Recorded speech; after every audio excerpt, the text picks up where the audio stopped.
ॐ तव कथामृतं तप्तजीवनं कविभिरीरितं कल्मषापोहं श्रवणमङ्गलं श्रीमदाततं भुवि गृह्णन्ति ये भूरिदा जनाः।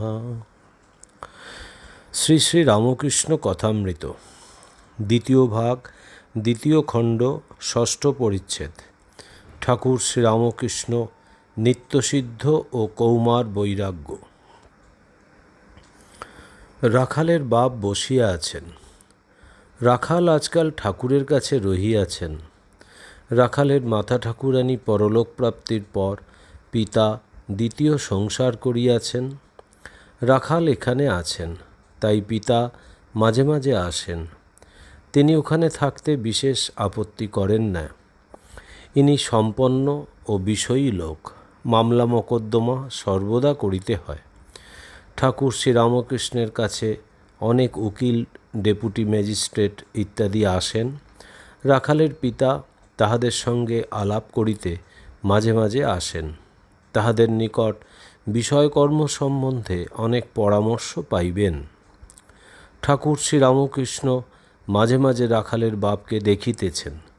ঠাকুরের ইচ্ছা রাখাল তার কাছে দক্ষিণেশ্বরে থাকিয়া যান।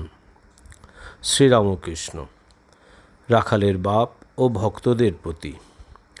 আহা, আজকাল রাখালের স্বভাবটি কেমন হয়েছে!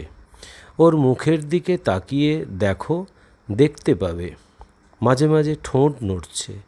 অন্তরে ঈশ্বরের নাম জপ করে কিনা, তাই ঠোঁট নড়ে। এসব ছোকরারা নিত্যসিদ্ধের থাক, ঈশ্বরের জ্ঞান নিয়ে জন্মেছে। একটু বয়স হলেই বুঝতে পারে সংসার গায়ে লাগলে আর রক্ষা নাই।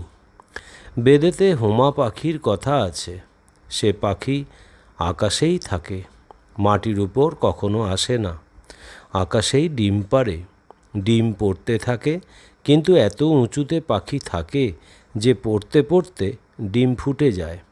তখন পাখির ছানা বেরিয়ে পড়ে, সেও পড়তে থাকে, কিন্তু তখনও এত উঁচু যে পড়তে পড়তে ওর পাখা ওঠে ও চোখ ফোটে। তখন সে দেখতে পায় যে আমি মাটির উপর পড়ে যাব। মাটিতে পড়লেই মৃত্যু। মাটি দেখাও যা, অমনি মার দিকে চোঁচা দৌড়।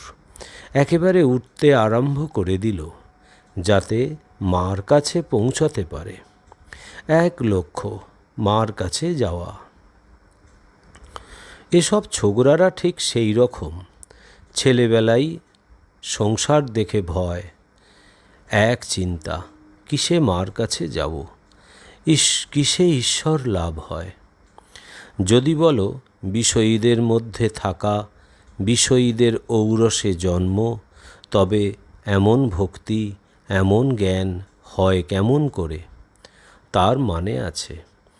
বিষ ঠাকুরে যদি ছোলা পড়ে, তাহলে তাতে ছোলা গাছই হয়। সে ছোলাতে কত ভালো কাজ হয়। বিষ ঠাকুরে পড়েছে বলে কি অন্য গাছ হবে? আহা, রাখালের স্বভাব আজকাল কেমন হয়েছে, তা হবে নাই বা কেন? ওল যদি ভালো হয়, তার মুখিটিও ভালো হয়। সকলের হাস্য। যেমন বাপ তার তেমনি ছেলে। মাস্টার একান্তে গিরীন্দ্রের প্রতি। সাকার নিরাকারের কথাটি ইনি কেমন বুঝিয়ে দিলেন। বৈষ্ণবেরা বুঝি কেবল সাকার বলে। গিরীন্দ্র: তা হবে, ওরা একঘেয়ে। মাস্টার: নিত্য সাকার আপনি বুঝেছেন? আর স্ফটিকের কথা? আমি ওটা ভালো বুঝতে পারছি না।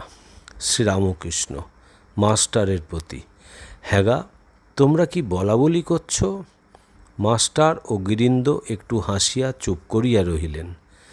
বৃন্দে ঝি রামলালের প্রতি: ও রামলাল, এ লোকটিকে এখন খাবার দাও, আমার খাবার পরে দিও। শ্রীরামকৃষ্ণ: বৃন্দেকে খাবার এখনও দেয় নাই? সপ্তম পরিচ্ছেদ। পঞ্চবটী মূলে কীর্তনানন্দে। অপরাহ্নে ভক্তেরা পঞ্চবটী মূলে কীর্তন করিতেছেন। ঠাকুর শ্রীরামকৃষ্ণ তাহাদের সহিত যোগদান করিলেন। আজ ভক্ত সঙ্গে মার নাম কীর্তন করিতে করিতে আনন্দে ভাসিলেন। শ্যামাপদ আকাশেতে মন ঘুড়িখানা উড়িতেছিল। কলুষের কুবাতাস পেয়ে গোপ্তা খেয়ে পড়ে গেল। মায়াকান্নি হলো ভারী, আর আমি উঠাতে নারী। দারাসুত কলের দড়ি, ফাঁস লেগে সে ফেঁসে গেল। জ্ঞান মুন্ড গেছে ছিঁড়ে, উঠিয়ে দিলে অমনি পরে। মাথা নাই সে আর কি ওরে, সঙ্গের ছজন জয়ী হলো। ভক্তি ডোরে ছিল বাঁধা, খেলতে এসে লাগলো ধাঁধা। নরেশচন্দ্রের হাসা কাঁদা, না আসা এক ছিল ভালো। আবার গান হইল। গানের সঙ্গে সঙ্গে খোল করতাল বাজিতে লাগিল। ঠাকুর ভক্ত সঙ্গে নাচিতেছেন। মজলো আমার মন ভ্রমরা শ্যামাপদ নীল কমলে। শ্যামাপদ নীল কমলে, কালীপদ নীল কমলে। যত বিষয় মধু তুচ্ছ হলো, কামাদি কুসুম সকলে। চরণ কালো, ভ্রমর কালো, কালোয় কালো মিশে গেল। পঞ্চতত্ত্ব প্রধান মত্ত রঙ্গ দেখে ভঙ্গ দিলে। কমলাকান্তের মনে আশাপূর্ণ এতদিনে, তার সুখ দুঃখ সমান হলো আনন্দ সাগর উথলে। কীর্তন চলিতেছে, ভক্তেরা গাহিতেছেন। শ্যামা মা কি কল করেছে, কালী মা কি এক কল করেছে। 14 পোয়া কলের ভিতরই কত রঙ্গ দেখাতেছে। আপনি থাকি কলের ভিতরই, কল ঘুরায় ধরে কল ডুরি। কল বলে আপনি ঘুরি, জানে না কে ঘুরাতেছে।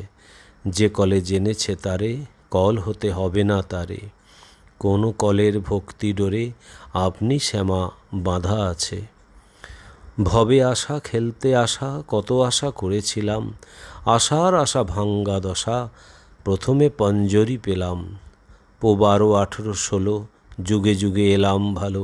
শেষে কচে 12 পরে মাগো, পঞ্জা ছক্কায় বন্দি হলাম।